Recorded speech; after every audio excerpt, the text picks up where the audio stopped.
In the context of biblical history, the Assyrian Empire holds a prominent place, especially in relation to the kingdoms of Israel and Judah. This empire, which extended from approximately 2500 BC to its fall in 612 BC, is crucial for understanding the events narrated in the scriptures, especially during the period of the Hebrew kings. The Assyrian presence in the Bible is notable, with the mention of 6 Assyrian kings by name, and the names of 10 Hebrew kings, 6 from Israel and 4 from Judah, appearing in Assyrian inscriptions. This interweaving of sacred and secular history illustrates the importance of understanding the history of Assyria to correctly interpret the events of the Hebrew kings period. The Assyrian Empire, divided into 3 main periods, the Old Assyrian Empire, the Middle Assyrian Empire, and the Neo-Assyrian Empire, was one of the most dominant powers of the ancient world. Its greatest expansion occurred during the Neo-Assyrian Empire, under the reign of Adad-nirari II in the late 10th century BC, turning Assyria into the most powerful state in the region, and eventually into the largest empire in history up to that point. Assyria dominated regions including the ancient Near East, the Eastern Mediterranean, Anatolia, the Caucasus, parts of the Arabian Peninsula, and North Africa, eclipsing and conquering rivals such as Babylon, Elam, Persia, Urartu, Lydia, the Medes, Phrygia, Sumerians, Israel, Judah, Phoenicia, Chaldea, Canaan, the Kushite Empire, the Arabs, and Egypt. The influence of the Neo-Assyrian Empire on biblical history was significant. It not only left an indelible mark on the lives of the Israelites but also helped shape the course and final outcome of biblical events. One of the most notable interactions between Assyria and the Kingdom of Israel occurred in 722 BC, when the Assyrians, led by Shalmaneser V and then by Sargon II, conquered the northern kingdom, leading to the exile and forced resettlement of a significant portion of the Israelite population. The Assyrian influence also extended to the kingdom of Judah. In 701 BC, the Assyrian king Sennacherib embarked on the conquest of Judah's cities, with a special interest in Jerusalem. At that time, Hezekiah was the king of Judah. Unlike his father Ahaz, who did evil in the sight of the Lord, closing the temple and building pagan altars in Jerusalem, Hezekiah demonstrated his zeal for the worship of Jehovah. The divine protection of Jerusalem during Sennacherib's siege is a notable episode in biblical history, highlighting God's supernatural intervention in the affairs of his people. Hezekiah's ascension to the throne of Judah at the young age of 25 marked a significant turn in the direction of the kingdom. His first action, reopening and repairing the temple, as well as celebrating Passover, a practice that had been neglected for a long time, demonstrated his devotion and commitment to the worship of Jehovah. In addition, his decision to destroy pagan images and get rid of the bronze serpent that Moses had made reaffirmed his determination to purify the religious practice in Judah of idolatries and pagan practices. The sacred scriptures emphasize that there was no king like Hezekiah, neither before nor after him in Judah.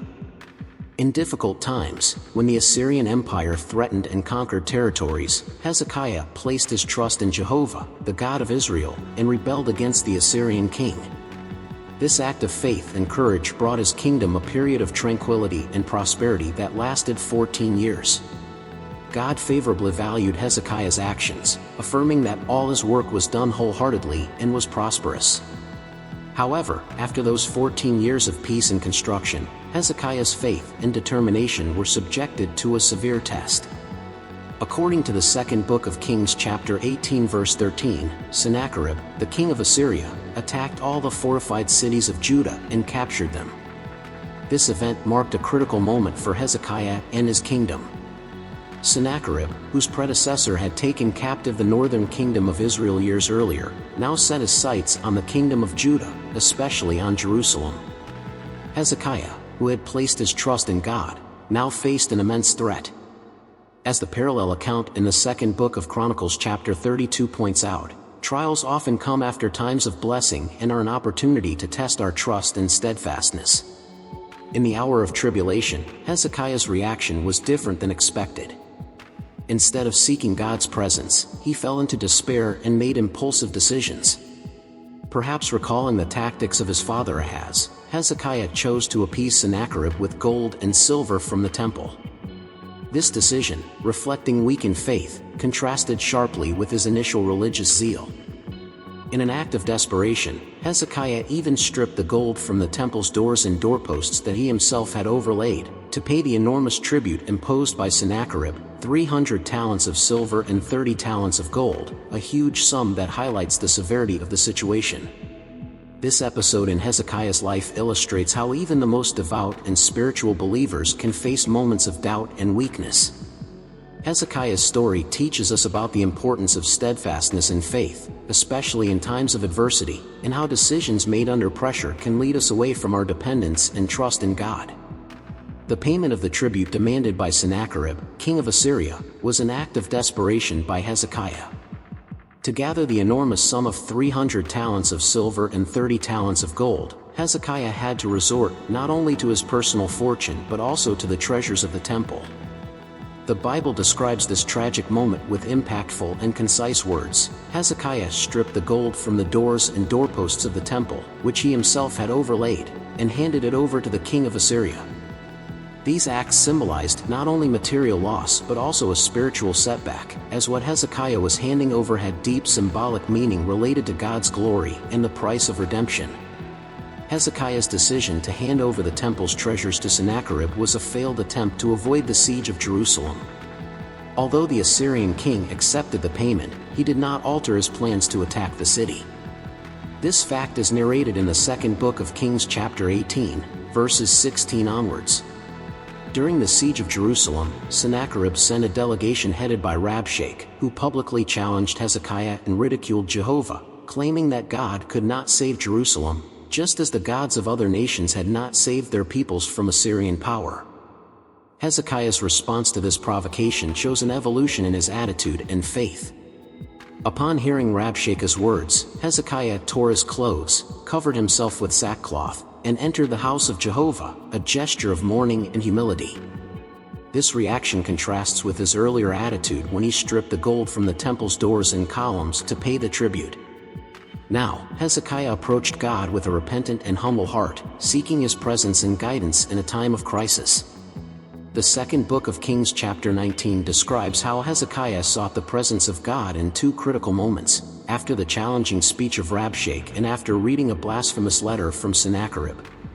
These acts demonstrate that Hezekiah had learned from his mistakes and was willing to trust in God rather than rely on human solutions.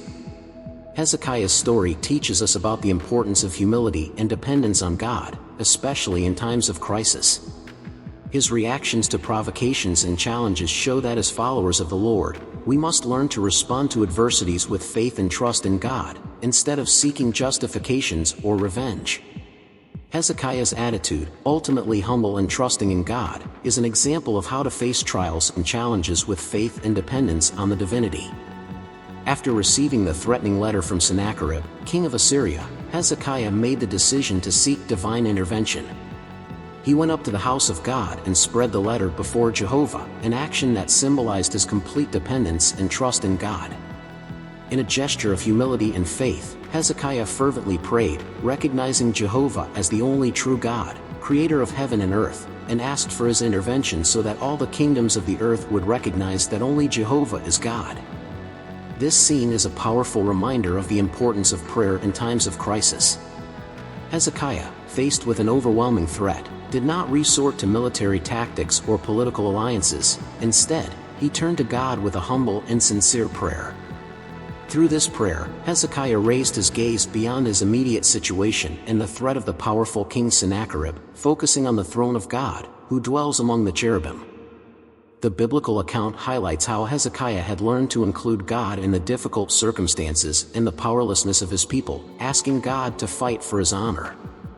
An ancient commentator noted that Hezekiah's weapons were unconventional. Instead of armor and sword, he used humble prayer and torn clothes as his defense. This attitude of Hezekiah is reminiscent of that of the prophet Daniel, who, faced with a similar crisis, remained faithful to his custom of praying 3 times a day, trusting in God despite adverse circumstances. The second book of Chronicles chapter 32 verses 20 and 21 adds another detail to this story. Hezekiah and the prophet Isaiah, son of Amoz, prayed together and cried out to heaven, and in response to this prayer, Jehovah sent an angel who destroyed the warriors, the chiefs, and the camp of the king of Assyria. This divine intervention shows the power of united prayer and God's faithfulness to his people in times of distress. Hezekiah's story teaches us that in the different trials of life, it is crucial to learn to pray and trust in God. His experience is a testimony of how faith and dependence on God can lead to miraculous results and victory over the most overwhelming threats. It reminds us that instead of relying on our own strengths or tactics, we should seek the help of the God of Jacob, trusting that he can intervene in powerful and supernatural ways in our lives. The divine intervention in the situation of Hezekiah and Jerusalem is one of the most astonishing and miraculous stories in the Bible.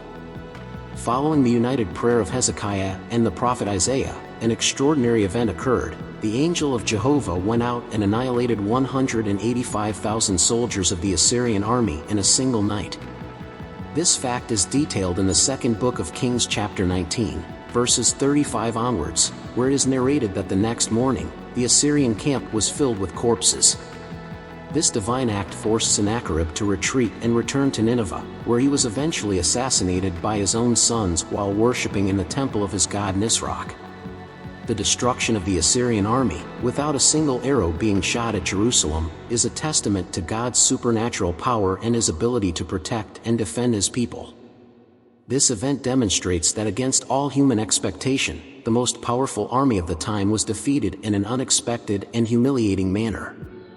This miracle reinforces what is stated in Psalm 34:7, about how the angel of Jehovah encamps around those who fear him and defends them. King Sennacherib's reaction to the devastating loss of his army can be imagined as a mix of disbelief and terror. The biblical description of the corpses without wounds suggests a mysterious and supernatural death, without signs of violence or disease.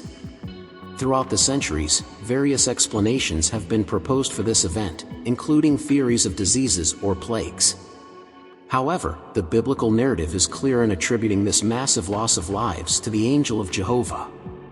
This account demonstrates that God does not require human methods or instruments to carry out his purposes. God's ability to stop the life of an entire army without the use of physical force or human weapons is a demonstration of his supreme and sovereign power over all things.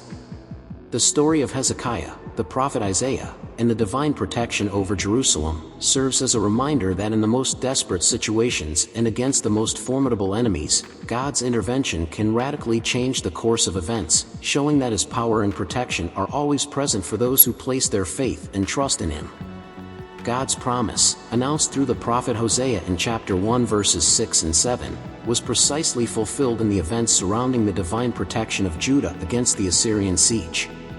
God promised that, unlike the house of Israel, which would be taken into captivity for their iniquities, he would have mercy on the house of Judah and save them not by conventional means of war but by his own divine intervention. This promise materialized when the angel of Jehovah destroyed 185,000 Assyrian soldiers in one night, a miraculous act that demonstrated God's faithfulness and power. The nature of this divine act has been a subject of debate among modernists, who question how a God of love could send his angel to kill so many soldiers. However, it is important to remember the historical context and the character of the Assyrian Empire, known for its cruelty and barbaric practices. This historical reality, along with God's sovereign nature and justice, provides a backdrop for understanding these events from a broader perspective. The biblical narrative also recounts the final fate of Sennacherib, who was assassinated by his own sons while worshipping in the temple of his god Nisroch. This event, confirming the fulfillment of the prophecy given to Hezekiah through Isaiah, is an example of divine judgment and how Sennacherib's bloodthirsty actions eventually led to his own tragic end. These historical and biblical events teach us that even in the darkest and most challenging moments, God remains faithful and can intervene in unexpected and miraculous ways. Faith in God and trust in his protection and providence are fundamental, especially when facing situations that seem insurmountable. The story of Hezekiah and divine intervention in Jerusalem serves as a powerful reminder that with faith in God, we can overcome the most difficult circumstances and see God's glory manifest in our lives. To conclude, the historical inscriptions relating to Sennacherib and his campaign against Hezekiah of Judah offer archaeological backing to the biblical account. These inscriptions, although they may exaggerate certain details, such as the amount of tribute paid by Hezekiah, corroborate the biblical narrative of Hezekiah's resistance and Sennacherib's failure to conquer Jerusalem. This underscores the historical veracity of the Bible and its relevance as a source of truth and guidance in the life of faith. If you have found value in this analysis, please like the video and share it with your friends, family, and anyone interested in learning more about these biblical topics.